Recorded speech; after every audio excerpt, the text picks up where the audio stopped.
Picture this: you're dining at the most exclusive restaurant in London, surrounded by the finest chefs in the world, with access to any delicacy money can buy. Yet you push away your plate, refusing to take even a single bite. Now imagine you're the future King of England, and this moment is being watched by millions. What could possibly make Prince William, heir to the British throne, reject royal cuisine that has been prepared for centuries? The answer isn't what you think. It's not about allergies, health concerns, or royal protocol. It's about something far more personal, something that reaches deep into the heart of what it means to be human, to be a father, and, surprisingly, to be royal in the modern world. This is the untold story of how a prince's relationship with food became a window into his soul, revealing truths about the British royal family that have never been shared before. Buckle up, because what you're about to discover will change everything you thought you knew about Prince William and the hidden struggles of royal life. The grand dining hall at Buckingham Palace stretched before them like a scene from a fairy tale. Crystal chandeliers cast dancing shadows across mahogany tables that had hosted kings and queens for over 2 centuries. The finest china bore the royal crest, each piece worth more than most people's monthly salary. Silver cutlery gleamed under the warm light, polished to perfection by staff who had dedicated their lives to serving the crown. But Prince William sat at the head of the table, staring at his untouched plate with an expression that palace staff had learned to recognize. It was the look of a man caught between two worlds, between duty and personal conviction, between tradition and change. The evening had started like any other formal dinner at the palace. Foreign dignitaries filled the ornate chairs, their conversations flowing as freely as the expensive wine. The menu had been planned weeks in advance, each dish carefully selected to honor both British culinary tradition and the cultural preferences of their international guests. The royal chefs had outdone themselves, preparing delicacies that would make food critics weep with joy. Yet there sat the future King of England, his fork untouched beside a plate that represented everything wrong with his relationship with food. Lady Margaret Thornberry, a longtime family friend seated to his right, noticed his hesitation first. She had known William since he was a child, had watched him grow from a mischievous boy into the composed man he was today. But, in that moment, she saw something in his eyes that transported her back 20 years, to a conversation that had changed everything. The irony wasn't lost on anyone who knew the truth. Here was a man who would one day rule over a kingdom famous for its culinary traditions, from fish and chips to afternoon tea, from roast beef to shepherd's pie.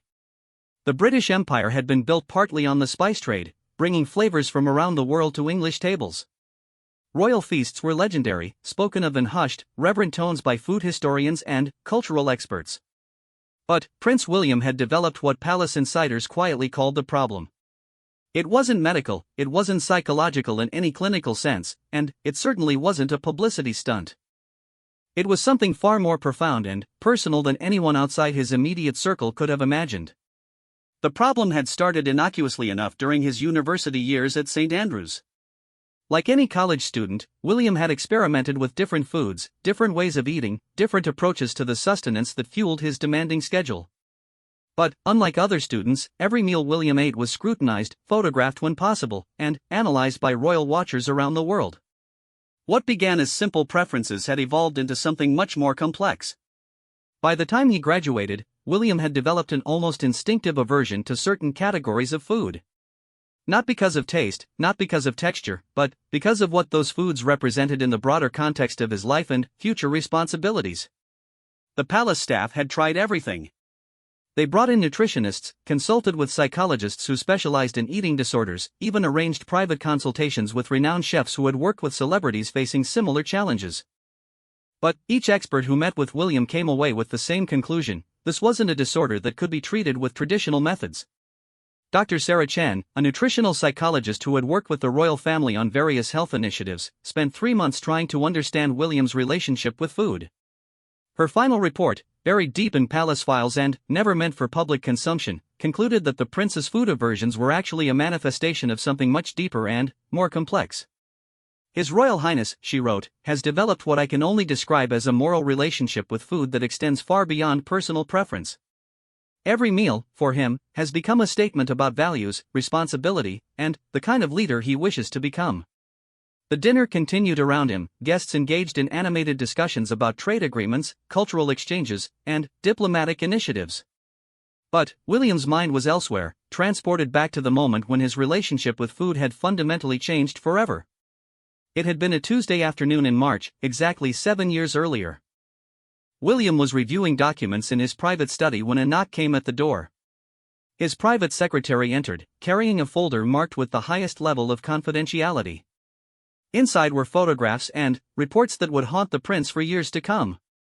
The images showed children in various parts of the Commonwealth, countries where his grandmother served as head of state, children whose lives had been devastated by food insecurity, malnutrition, and starvation.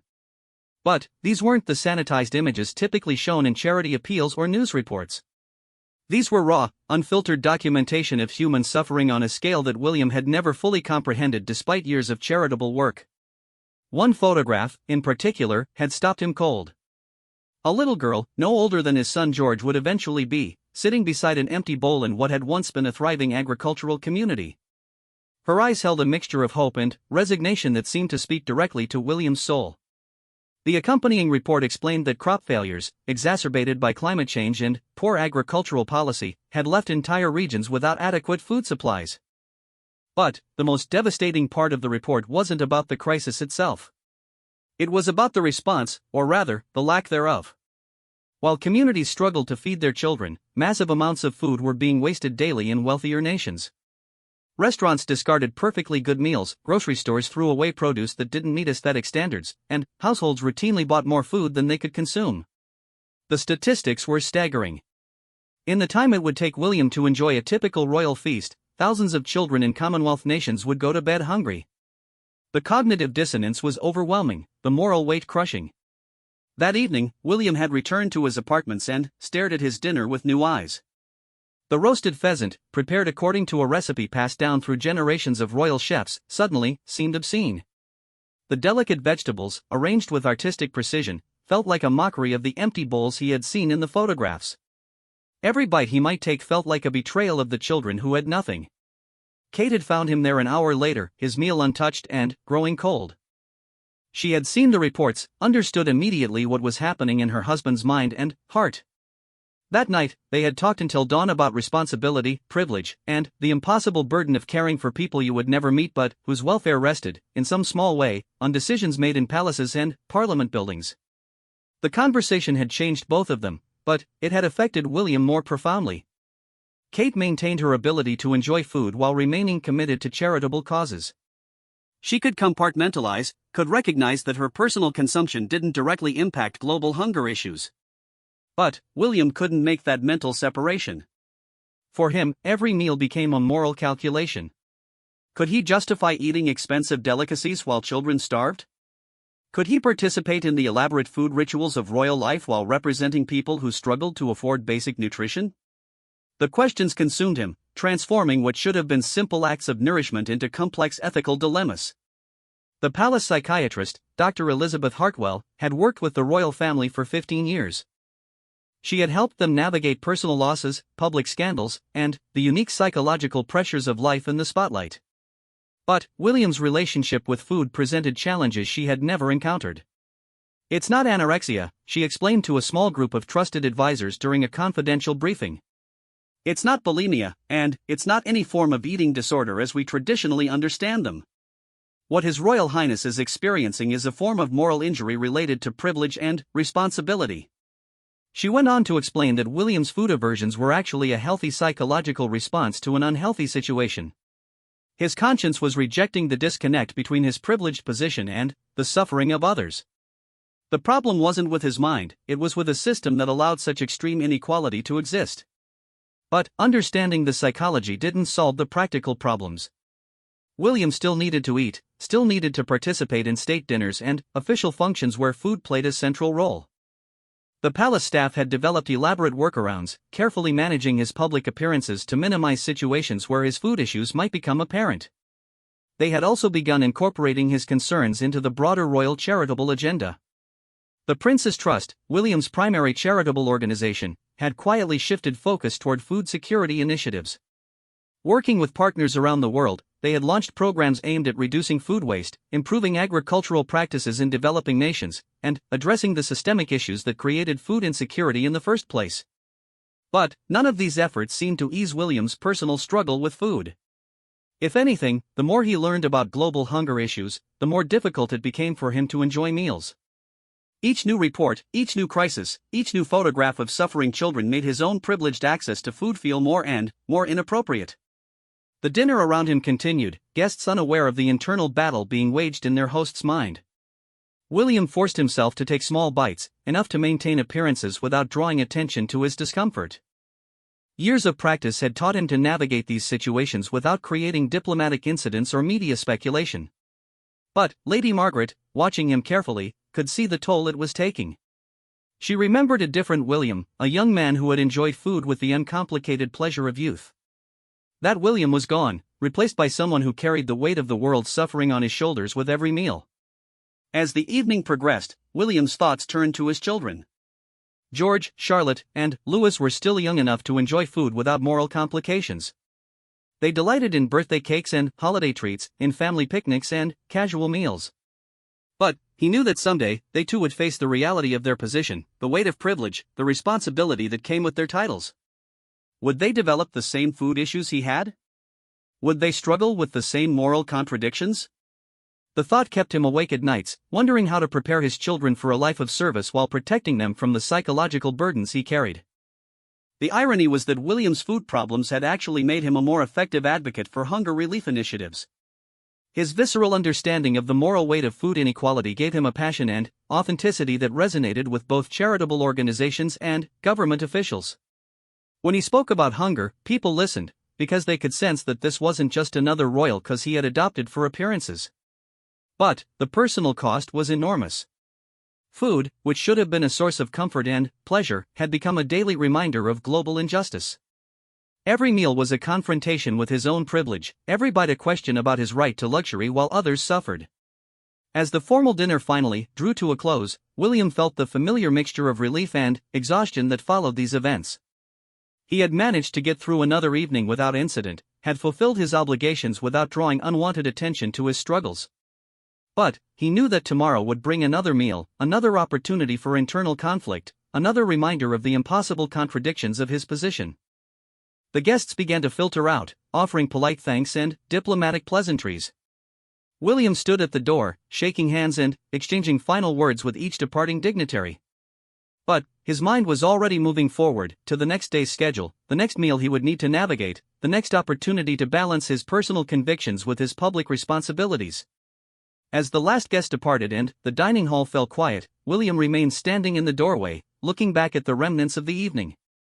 Empty plates bearing the traces of elaborate meals, crystal glasses still holding the dregs of expensive wines, silverware arranged with mathematical precision on pristine tablecloths. It was beautiful, he had to admit.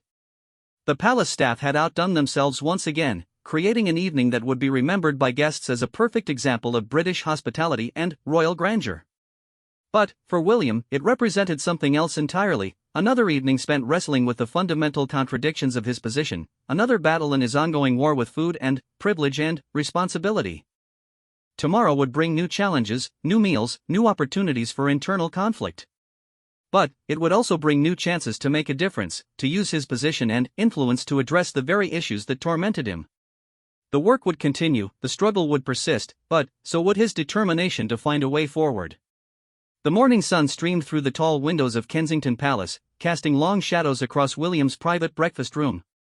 Unlike the grand dining halls used for official functions, this space was intimate, almost ordinary by royal standards. Here, away from the cameras and diplomatic protocol, the future King of England could attempt something that had become increasingly difficult, eating a simple meal. Mrs. Elizabeth Morrison had been preparing breakfast for the royal family for 12 years. She took pride in her work, carefully selecting the finest ingredients and preparing meals that balanced nutrition with the refined tastes expected in royal households. But, lately, her job had become more complicated than she had ever imagined. The instructions were specific, delivered through a chain of command that included the prince's private secretary, the head of household staff, and the palace nutritionist. Prince William's breakfast was to be simple, locally sourced when possible, and prepared with minimal waste. Nothing exotic, nothing that could be considered unnecessarily extravagant, nothing that might trigger what palace staff had learned to call his episodes. Mrs. Morrison didn't fully understand what had changed in the prince over the years. She remembered when he was younger, less burdened, more willing to enjoy the culinary privileges of his position. He had particularly loved her homemade pastries, would often compliment the kitchen staff on especially well-prepared meals, and show genuine interest in learning about different cooking techniques and ingredients. That enthusiasm had gradually disappeared, replaced by a careful, almost clinical approach to eating that concerned everyone who knew him well. Mrs. Morrison had been briefed by Dr. Chen about the prince's psychological relationship with food, but the academic explanations didn't capture the heartbreak of watching someone struggle with something as basic as nourishment. This morning's breakfast consisted of porridge made from oats grown on the Duchy of Cornwall farms, fresh fruit from the palace gardens, and toast from bread baked in the palace kitchens using traditional methods. Every component had been chosen to minimize the moral complications that seemed to plague William's relationship with food. Local ingredients, minimal environmental impact, simple preparation that didn't require excessive labor or resources. William entered the breakfast room at exactly 7:30, as had become his routine. Punctuality was one of the few aspects of his life that remained unchanged despite his ongoing struggles. He offered a polite good morning to the staff member who served his meal, but Mrs. Morrison could see the familiar tension in his shoulders, the slight hesitation as he approached the table. The previous evening's dinner had been particularly challenging. The French ambassador's visit had required a formal feast featuring traditional British delicacies alongside French culinary masterpieces. William had managed to fulfill his hosting duties without incident, but Mrs. Morrison had heard from the cleaning staff that his private dinner afterward had been left almost entirely untouched. As William sat down to breakfast, his thoughts were already racing ahead to the day's schedule. A visit to a local food bank was planned for the afternoon, part of an ongoing initiative to address food insecurity in London communities. These visits had become both easier and harder for him over the years. Easier because they connected him directly with the issues that concerned him most deeply, harder because they reinforced the stark contrasts that made his own eating so psychologically complex. The porridge was perfectly prepared, warm and comforting, flavored with honey produced by beehives maintained on royal properties. Under normal circumstances, it would have been an ideal breakfast.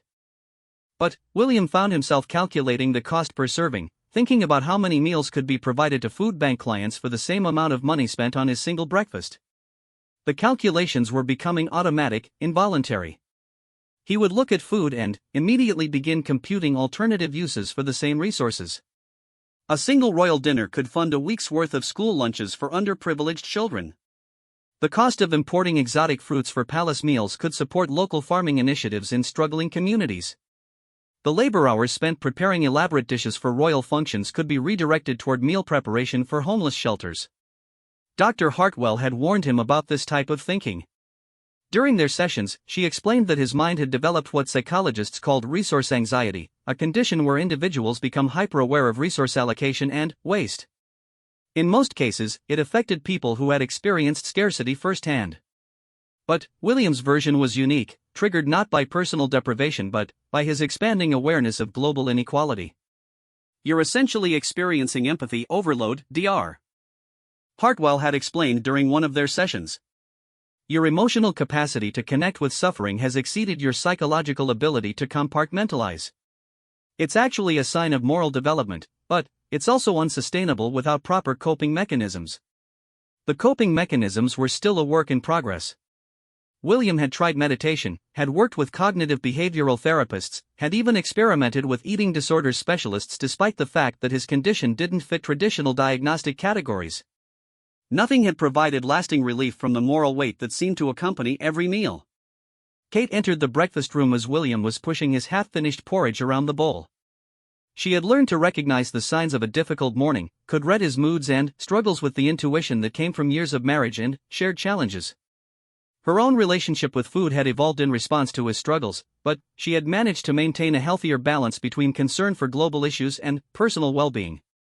"The children are asking about the food bank visit today," she said, settling into the chair beside him with her own simple breakfast. "George wants to know if he can help pack meals." William's expression softened slightly. His children represented one of the few areas of his life where the food-related complications hadn't taken complete hold. He could still enjoy sharing meals with them, could still find pleasure in their uncomplicated delight in birthday cakes and holiday treats. But even those moments were tinged with worry about how to prepare them for the realities they would eventually face. "He's getting old enough to understand some of these issues," William replied, finally, taking another small bite of porridge. "Maybe it's time to start including him in more of these visits, let him see firsthand what we're working toward." The conversation turned to logistics for the day's events, but both of them were thinking about the broader implications. How do you raise children in extreme privilege while teaching them about global inequality? How do you prepare future royals for lives of service without burdening them with the psychological weight that had become so central to William's existence? These questions had no easy answers, but they had become central to William and Kate's approach to parenting. They were trying to raise children who would be conscious of their privilege without being paralyzed by it, who would feel responsibility without being crushed by guilt, who would serve others without losing themselves in the process. The breakfast concluded with William having consumed perhaps half of what had been prepared for him. Mrs. Morrison would receive the standard instruction to prepare slightly smaller portions the next day, an ongoing adjustment process aimed at reducing waste while ensuring adequate nutrition. It was a delicate balance, one that had required extensive consultation with nutritionists and palace staff. As William prepared to leave for his morning meetings, he paused to look out the window at the palace gardens. The view was beautiful, peaceful, representing centuries of careful cultivation and maintenance. But, lately, even the gardens had begun to feel morally complicated. The resources devoted to maintaining ornamental landscaping could support urban farming initiatives, could provide fresh produce for communities that lacked access to healthy food options. Every aspect of royal life had become filtered through this lens of resource allocation and moral responsibility. The paintings on the walls, the antique furniture, the carefully maintained buildings themselves, all represented investments that could theoretically be redirected toward addressing human suffering. The logical conclusion of this thinking was impossible to contemplate, but the thoughts persisted nonetheless. William's first meeting of the day was with representatives from the Trussell Trust, Britain's largest food bank network. The organization had been working with the royal family for several years on initiatives to address the growing problem of food insecurity in the UK. But, for William, these meetings had become particularly significant, representing one of the few areas where his food-related concerns aligned directly with practical action. The statistics presented during the meeting were sobering. Food bank usage had increased dramatically over the previous 5 years, with working families increasingly unable to afford adequate nutrition despite being employed.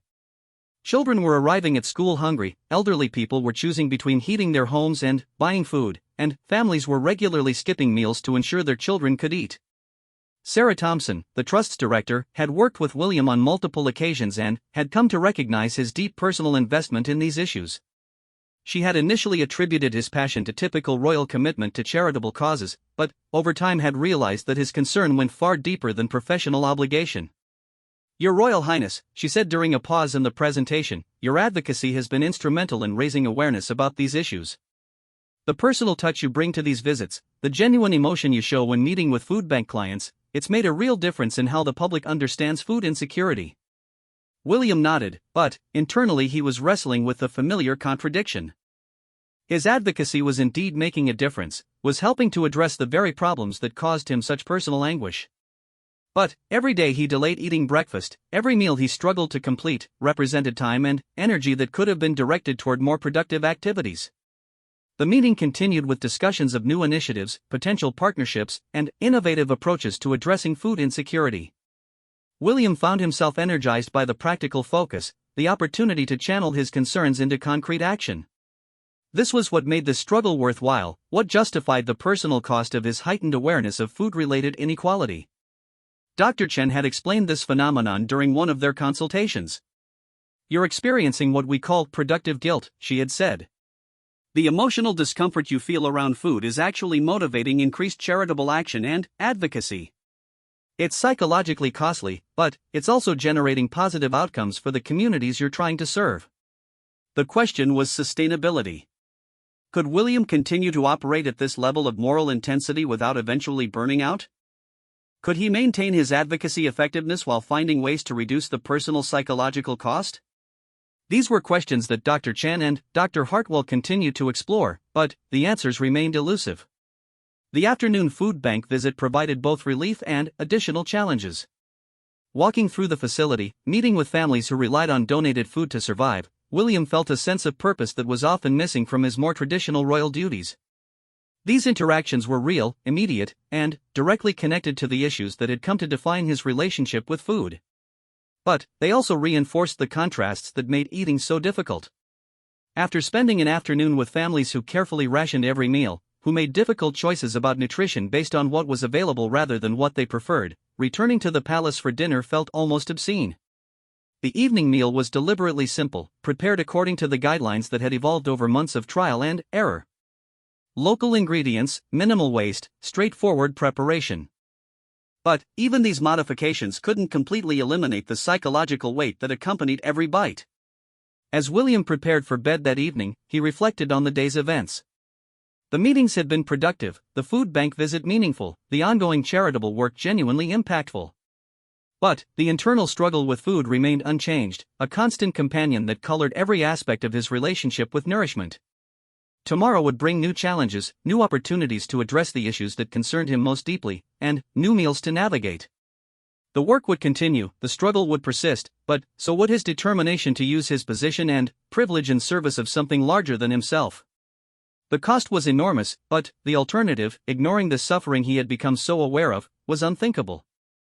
The future King of England fell asleep thinking not about crowns or ceremonies or constitutional responsibilities, but about empty bowls and hungry children and the impossible weight of caring too much in a world that often seemed to care too little.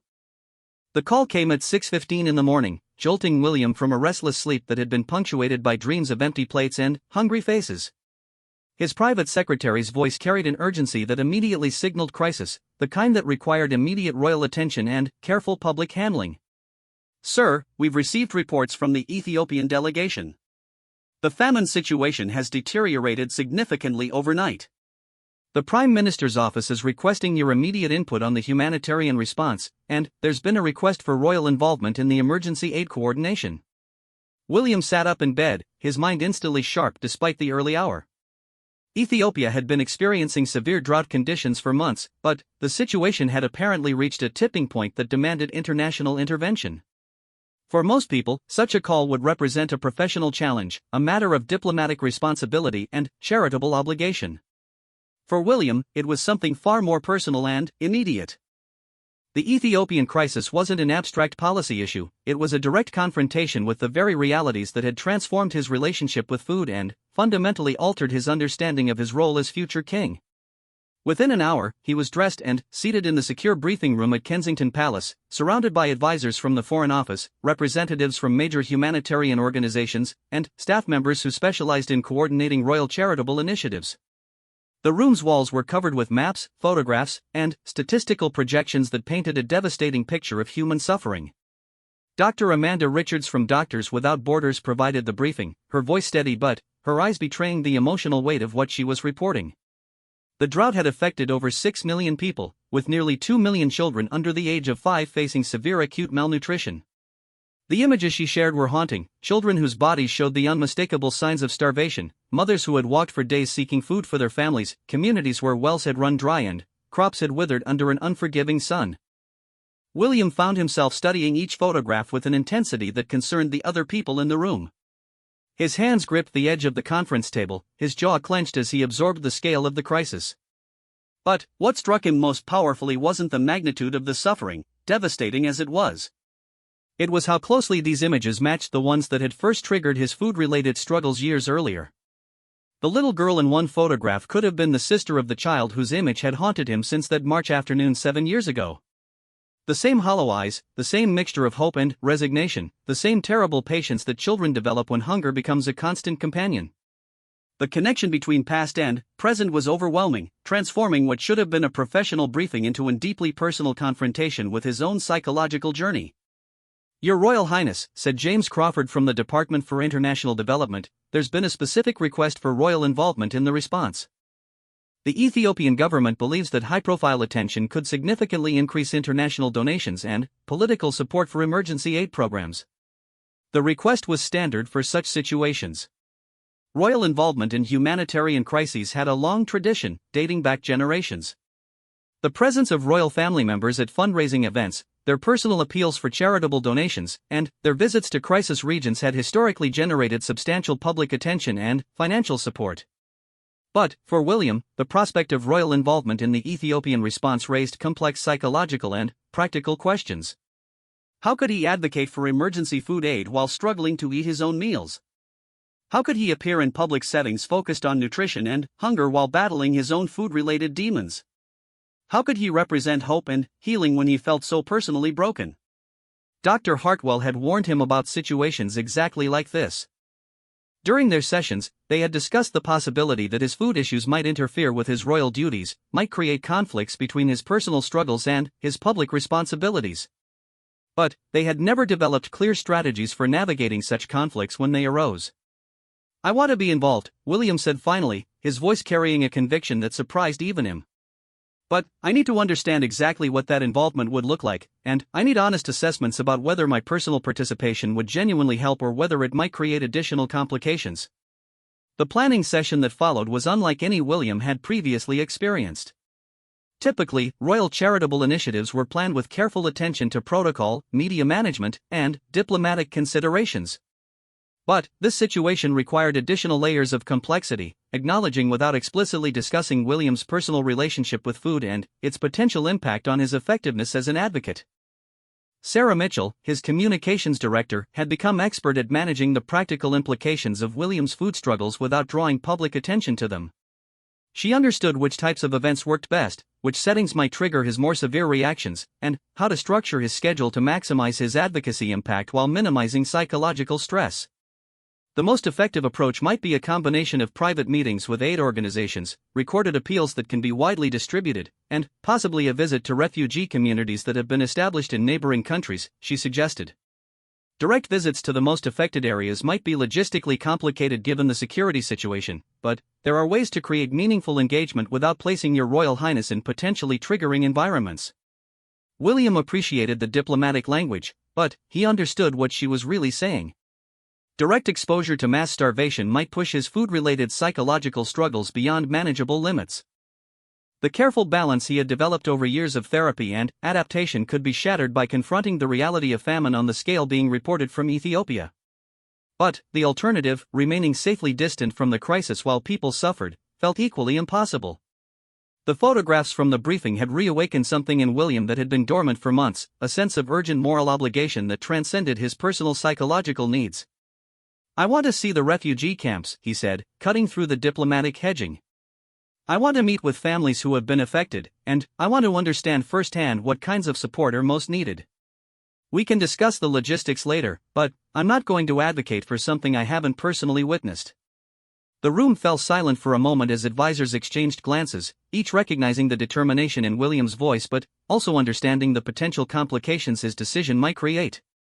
Dr. Chen, who had been included in the meeting specifically to address psychological considerations, cleared her throat softly.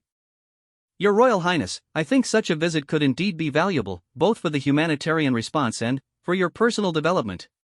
But I'd recommend we implement some additional support structures to help you navigate the psychological challenges you're likely to encounter." The next several hours were spent developing a comprehensive plan that balanced William's desire for meaningful involvement with the practical realities of his food-related struggles. The trip would be structured to maximize his exposure to the humanitarian situation while providing psychological support and escape routes if his reactions became overwhelming. Mrs. Morrison received updated instructions for William's meals during the planning period. His food intake had already been declining as news of the Ethiopian crisis dominated his attention, and the kitchen staff were instructed to prepare even simpler, more basic meals that might feel less morally complicated given the context of his upcoming humanitarian work. Kate joined the planning sessions that evening, bringing her own perspective as someone who had learned to support William's advocacy work while managing the impact on their family life. She had developed her own strategies for remaining psychologically healthy while being married to someone whose empathy had become both a tremendous strength and a significant burden. "The children have been asking questions about the pictures they've seen on the news," she reported to the planning team. "They're old enough to understand that people are suffering, and they want to know what Daddy is going to do to help. George specifically asked whether we could invite hungry children to come live with us." The innocence of the question highlighted one of the central challenges William faced in balancing his role as a father with his humanitarian responsibilities. How do you explain global inequality to children who live in palaces? How do you teach empathy without overwhelming them with guilt? How do you prepare them for future roles of service without burdening them with the psychological weight that had come to define their father's relationship with privilege? That evening, William found himself unable to finish dinner, pushing aside a meal that had been carefully prepared to meet his current psychological needs. The images from the Ethiopian briefing had reawakened the acute awareness of contrast that made eating feel morally impossible. Every bite seemed like a betrayal of the children whose images were burned into his memory. Kate found him later in his study, staring at reports and photographs spread across his desk. She had learned not to offer simple comfort in these moments, not to suggest that his struggles were unnecessary or that he should simply separate his personal eating from global humanitarian issues. Instead, she sat beside him and shared the silence, offering presence without judgment. "I keep thinking about that little girl in the third photograph," William said finally. "She looks exactly like Charlotte did at that age, except she weighs probably half what Charlotte weighs now. How do I go home and watch my daughter eat dinner after seeing something like that?" It was the question that had no good answer, the central paradox that had come to define William's existence. The love he felt for his own children made him more aware of the suffering of other children, but that same awareness made it harder for him to enjoy the simple pleasures of family life that should have been sources of comfort and strength. Dr. Hartwell had addressed this issue during multiple sessions, explaining that William was experiencing what psychologists called survivor guilt despite never having personally experienced the suffering that triggered his responses. His emotional capacity for empathy had developed beyond typical boundaries, creating a psychological condition that was both admirable and unsustainable. "The goal isn't to stop caring," Dr. Hartwell had explained. "The goal is to find ways to care effectively without destroying yourself in the process. Your advocacy is genuinely saving lives, but it won't save anyone if you become unable to function." The Ethiopian trip was scheduled for the following month, pending final security clearances and diplomatic arrangements. William would spend 3 days visiting refugee camps in neighboring Kenya, meeting with families who had fled the drought, and working with aid organizations to understand their most pressing needs. The schedule was deliberately intensive, designed to maximize his exposure to the humanitarian situation while providing structured opportunities for meaningful engagement. But, as the departure date approached, William's eating became increasingly difficult. Breakfast was reduced to a few bites of toast, lunch often skipped entirely, and dinner became a daily struggle that left him exhausted and Kate increasingly worried. The anticipation of confronting mass hunger was making his own food intake feel more morally complicated than ever. The irony wasn't lost on anyone involved in the planning process. William's deep emotional connection to hunger issues was making him an extraordinarily effective advocate, but it was also threatening his ability to maintain basic nutrition. The very empathy that made him so compelling in humanitarian settings was potentially compromising his health and effectiveness. 3 weeks before the scheduled departure, Dr. Chen recommended a radical adjustment to the trip planning. Instead of trying to manage William's food-related struggles separately from his humanitarian work, she suggested integrating them directly into his advocacy approach. "Your personal relationship with food, difficult as it is, represents a profound moral seriousness that could actually enhance your effectiveness as an advocate," she explained during a strategy session. "Rather than hiding these struggles or treating them as obstacles to overcome, we might consider acknowledging them as evidence of your genuine commitment to addressing global hunger." The suggestion was unprecedented in royal charitable work. Traditionally, royal advocates were expected to project confidence, optimism, and emotional stability. The idea of a royal family member publicly acknowledging personal psychological struggles related to their charitable work violated numerous protocols and expectations. But William found the suggestion intriguing rather than alarming. For years, he had felt forced to compartmentalize his personal struggles and his public advocacy to maintain artificial separation between his private psychological battles and his professional humanitarian work. The possibility of integration, of allowing his personal struggles to inform rather than undermine his public service, offered a new approach to both challenges.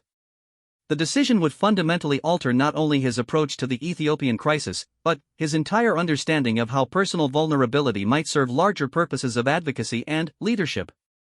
The future king was about to discover whether his greatest weakness might actually become his greatest strength.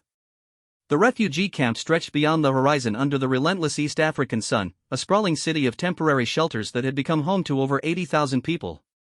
From the helicopter window, William could see the geometric precision of the camp layout, the orderly rows of tents and makeshift structures that represented one of humanity's most organized responses to human suffering. But, as they descended toward the landing area, the organizational precision gave way to a more complex reality. Children played between the shelters despite their circumstances, mothers carried water containers along dusty paths that had been worn into the red earth by thousands of daily journeys, and everywhere there were the subtle signs of a community that had adapted to conditions no community should ever have to endure. William's stomach was empty. He had been unable to eat breakfast that morning, his appetite completely suppressed by the anticipation of what he was about to witness. Dr. Chen had warned him that his food-related anxieties might intensify during the trip, but nothing could have prepared him for the physical response he was experiencing. His hands trembled slightly as he prepared to disembark from the helicopter, and he found himself questioning whether he was psychologically ready for what lay ahead. Amara Hassan, the camp director for the UNHCR, met him at the landing area. She was a woman in her 40s who carried herself with the quiet authority that comes from years of managing impossible situations with inadequate resources. Her greeting was warm but efficient, reflecting the reality that every minute spent on protocol was a minute not spent addressing urgent human needs. Your Royal Highness, welcome to Dadaab Extension Camp. We're honored by your visit, but I want to be direct about what you're going to see today. This camp is operating at nearly 3 times its intended capacity, and the nutritional situation is more severe than our public reports indicate. William nodded, appreciating her directness. He had specifically requested that his visit not be sanitized or choreographed to minimize the impact of what he witnessed. If his advocacy was going to be effective, it needed to be based on unfiltered reality rather than diplomatic presentations designed to avoid discomfort. The first stop was the camp's main feeding center, a large tent structure where severely malnourished children receive therapeutic nutrition. As they approached the entrance, William could hear the sounds that would haunt him for the rest of his life, the weak cries of infants too malnourished to produce strong sounds, the quiet conversations of mothers speaking in languages he didn't understand but with emotions that transcended linguistic barriers. Inside the feeding center, William encountered something that shattered every remaining barrier between his intellectual understanding of hunger and his visceral comprehension of its reality. Tiny children, some no older than his son Louis, lay on mats while medical staff administered carefully measured nutrition through feeding tubes. Their eyes followed movement with the alertness that paradoxically accompanies severe malnutrition, but their bodies showed the unmistakable signs of prolonged starvation. Dr. Sarah Aching, the camp's head nutritionist, provided clinical explanations as they moved through the facility. We're currently treating over 1,500 children for severe acute malnutrition, she explained, her voice maintaining professional calm despite the emotional weight of her work. The cases you're seeing here are the most severe, children who require intensive medical intervention to survive. William found himself studying each child with an intensity that concerned his security team. He knelt beside mats where mothers held infants who weighed less than healthy newborns despite being 6 months or a year old. He listened to stories translated by camp interpreters, learning about journeys across hundreds of miles of drought-stricken landscape, about families who had lost everything except their determination to keep their children alive. But what struck him most powerfully wasn't the severity of the malnutrition, devastating as it was. It was the dignity with which families faced their circumstances, the careful attention mothers paid to their children despite having inadequate resources, the community bonds that had formed even in temporary shelters. These weren't just victims of circumstance, they were people who had maintained their humanity and hope despite facing conditions that would have broken many others. Fatima al-Rashid, a mother of 4 who had arrived at the camp 3 weeks earlier, agreed to speak with William through an interpreter. Her story was both unique and representative: a family farm destroyed by 3 consecutive years of failed rains, a husband who had died during their journey to the camp, children who had not eaten a full meal in weeks before arriving at Dadaab. She wants you to understand, the interpreter explained, that she's not asking for charity. She's asking for the chance to rebuild, to return home when the rains come, to provide for her children the way she did before the drought. The distinction was crucial, and it forced William to reconsider his entire approach to humanitarian advocacy. These weren't people who needed to be rescued, they were people who needed support to rescue themselves. The difference was fundamental, shifting the focus from charity to justice, from temporary relief to sustainable solutions. As the day progressed, William's own relationship with food became increasingly complex. The camp dining facilities served simple meals to refugees, carefully calculated to provide essential nutrition within severe budget constraints. The meals were basic but adequate, prepared with the precision that comes from knowing that every calorie matters when resources are limited. William was invited to share a meal with several families, an honor that represented trust and hospitality despite their circumstances. But sitting down to eat in that environment felt impossible. How could he consume food in front of children who had been starving weeks earlier? How could he participate in a meal that, however simple, represented more nutrition than many camp residents had access to on a regular basis? The families noticed his hesitation, and, through interpreters, they began to understand that their royal visitor was struggling with something more complex than simple lack of appetite. Fatima spoke again, her words translated with careful attention to their emotional weight. She says that refusing to eat with them would be more insulting than eating would be inconsiderate. She says that sharing food is how people show respect for each other, and that your worries about eating in front of them shows that you understand something important about hunger. The perspective was transformative for William. His food-related struggles, which had felt like personal weakness or psychological indulgence, were being reframed as evidence of moral understanding. His discomfort with eating in the presence of hunger wasn't a problem to be solved, it was a response to be honored and channeled into effective action. He ate the simple meal slowly, thoughtfully, with an awareness of every bite that was both painful and profound. The food was basic but nourishing, prepared with care despite limited resources, shared with generosity despite scarcity.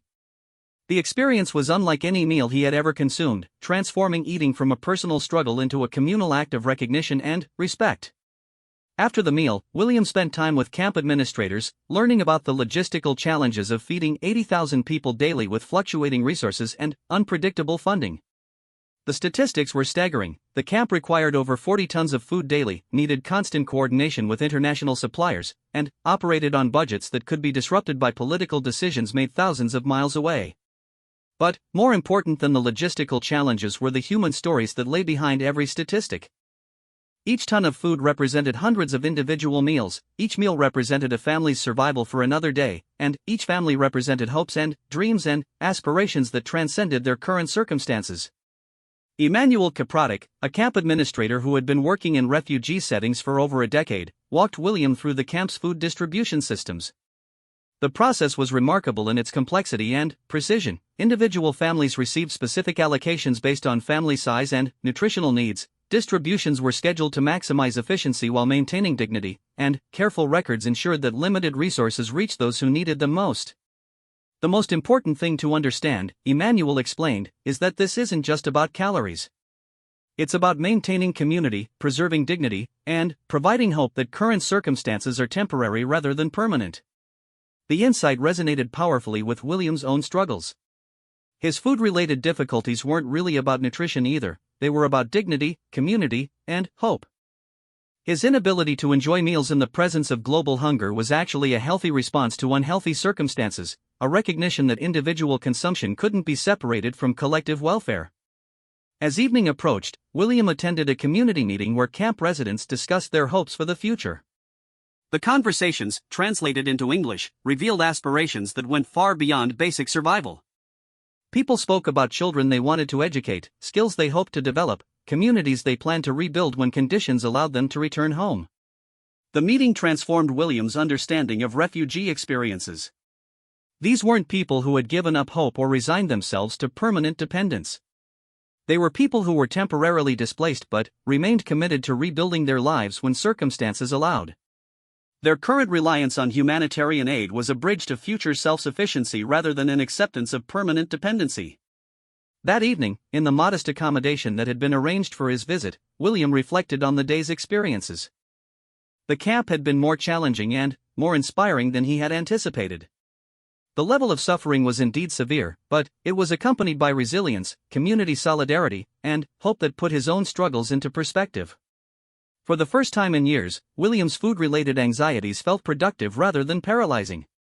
His discomfort with eating in the presence of hunger had led to deeper conversations, more meaningful connections, and better understanding of the issues he was trying to address. His personal struggles had become a bridge to empathy rather than a barrier to effectiveness. Dr. Chen had been right about the potential for integration rather than compartmentalization.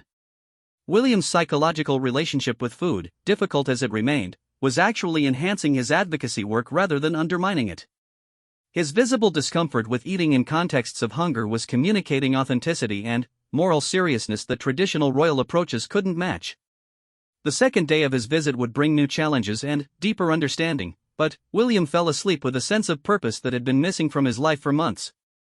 The future king was beginning to understand how personal vulnerability might serve larger purposes of leadership and service, how individual struggle might contribute to collective healing. Tomorrow would bring opportunities to meet with additional families, to visit agricultural projects designed to prevent future food crises, and to work with local leaders developing long-term solutions to problems that went far beyond emergency relief. The work would continue, the learning would deepen, and, gradually, William would discover new ways to channel his empathy into sustainable action. His relationship with food would never be simple again, but it was becoming something more important, a source of connection, understanding, and moral clarity that would inform his approach to leadership for the rest of his life. 6 months after returning from the refugee camps, William stood in the same grand dining hall at Buckingham Palace where his journey had begun. The crystal chandeliers cast the same dancing shadows, the mahogany tables bore the same royal crests, and the silver cutlery gleamed with the same polished perfection. But everything else had fundamentally changed. The evening's guests were different this time, representatives from humanitarian organizations, agricultural specialists working on food security initiatives, and former refugees who had successfully resettled in Britain and built new lives. The menu had been revolutionary by royal standards, featuring simple, locally sourced dishes that honored both British culinary traditions and the practical realities of global food systems. William sat at the head of the table, but this time his plate wasn't untouched. He was eating slowly, thoughtfully, with the careful attention that had become his signature approach to meals. Each bite was deliberate, mindful, connected to broader awareness of food systems and global inequality. But it was no longer paralyzed by guilt or overwhelmed by moral complexity. The transformation hadn't been sudden or simple. The months following his visit to the refugee camps had been filled with continued therapy, gradual changes in approach, and careful experimentation with new ways of understanding food, privilege, and responsibility. Dr. Chen and Dr. Hartwell had worked together to help him develop what they called integrated awareness, a psychological framework that honored his moral sensitivity while maintaining functional capacity for daily life. Lady Margaret Thornberry, seated in the same position she had occupied months earlier, watched William with amazement. The tension that had characterized his relationship with food for years had been replaced by something more complex but ultimately more sustainable, conscious engagement rather than anxious avoidance. The difference was visible in multiple ways. William now ate more slowly than before his struggles began, but he was eating complete meals for the first time in years. He asked questions about food sources, preparation methods, and supply chains, but the questions came from curiosity rather than anxiety. Most importantly, he was able to enjoy meals while maintaining awareness of broader food justice issues, finding balance between personal nourishment and global consciousness. The evening's conversation centered on a new initiative that had emerged from William's experiences in East Africa. The Conscious Consumption Project was designed to help individuals and organizations make food choices that balanced personal needs with awareness of global food systems. Rather than promoting guilt about eating, the project encouraged informed engagement with food sources, ethical consumption practices, and direct action to address systemic inequality. Dr. Amanda Richards, who had provided the devastating briefings about the Ethiopian crisis, was now working with the royal family to develop educational programs that connected local food choices with global humanitarian outcomes. Her presentation that evening focused on practical strategies for conscious eating that were sustainable both psychologically and practically. The goal isn't to make people feel guilty about eating, she explained to the assembled guests. The goal is to help people understand how their choices can contribute to positive change, how personal consumption can be aligned with values of justice and sustainability. The approach represented everything William had learned about integrating personal struggles with public service. Rather than compartmentalizing his food-related concerns, he was channeling them into educational and advocacy initiatives that could benefit others facing similar challenges. His personal journey was becoming a resource for broader social change. Emmanuel Kiprotic, the camp administrator from Dadaab, had accepted an invitation to join the evening's program via video conference. Speaking from Kenya, he provided updates on the families William had met during his visit, sharing stories of progress, challenges, and hope that connected the Palestinian to ongoing realities half a world away. Fatima al-Rashid wants Your Royal Highness to know that her children are now attending school in the camp, Emmanuel reported. She asked me to tell you that sharing that meal with you gave her family hope that their circumstances were temporary, that people in positions of power genuinely cared about their welfare. The update was deeply moving for William, but it also illustrated the broader lesson he had learned about the relationship between personal struggle and effective advocacy. His visible discomfort with eating in the presence of hunger had communicated authenticity and moral seriousness that traditional royal approaches couldn't match. His psychological struggles had actually enhanced rather than undermined his effectiveness as an advocate. Kate, seated beside William, had her own stories to share about how the family's approach to food had evolved. The children were now involved in age-appropriate discussions about global inequality, food systems, and their families' responsibility to use their privilege constructively. But, rather than being burdened by guilt, they were being empowered with knowledge and opportunities for meaningful action. George has started asking questions about where our food comes from, Kate reported to the group. But, instead of feeling overwhelmed by the complexity, he's excited about learning to make choices that align with our family values. Last week, he helped us research local farms and made suggestions about adjusting our purchasing to support more ethical suppliers. The children's involvement represented another crucial aspect of William's transformation.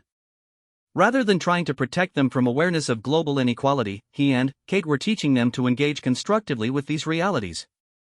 The goal was to raise children who would be conscious of their privilege without being paralyzed by it, who would feel responsibility without being crushed by guilt. Mrs. Morrison, the palace chef who had struggled for years to prepare meals that William could psychologically manage, was also present for the evening's program. Her perspective on the transformation was particularly valuable, having witnessed the daily reality of William's struggles and gradual healing. The change isn't just that His Royal Highness is eating more regularly, she explained to the group. The change is that he's eating with purpose and joy again.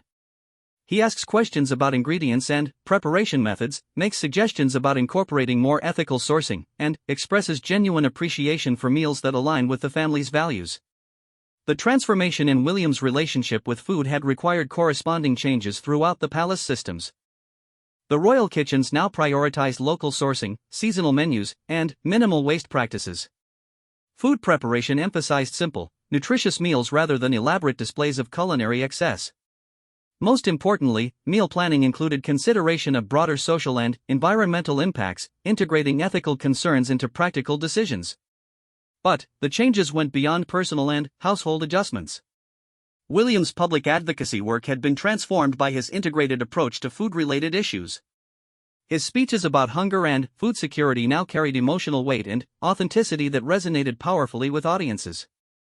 His visits to food banks, agricultural projects, and humanitarian organizations were marked by genuine engagement rather than diplomatic obligation.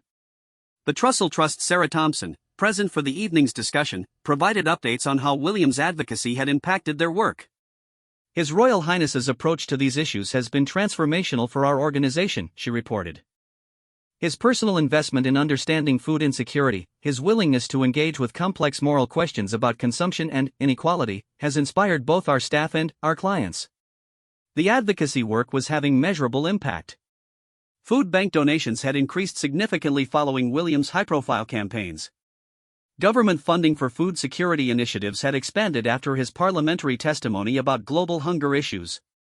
International development organizations reported increased public support for their work following royal advocacy efforts.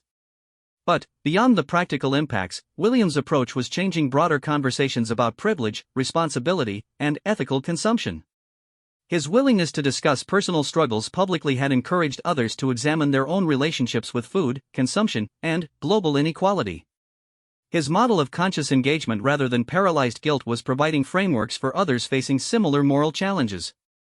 Dr. Hartwell, attending the dinner as both a professional advisor and personal guest, reflected on William's journey during her remarks to the group. What His Royal Highness has demonstrated is that moral sensitivity doesn't have to be psychologically destructive. Personal struggle can become a source of insight and authenticity that enhances rather than undermines public service. The insight had implications far beyond food-related issues. William's experience was providing models for how leaders might engage with complex moral challenges without being overwhelmed by them, how privilege might be channeled into constructive action rather than destructive guilt, how personal vulnerability might serve larger purposes of advocacy and change.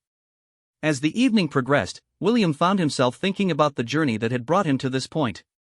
The struggles had been real, the psychological cost enormous, the impact on his family significant.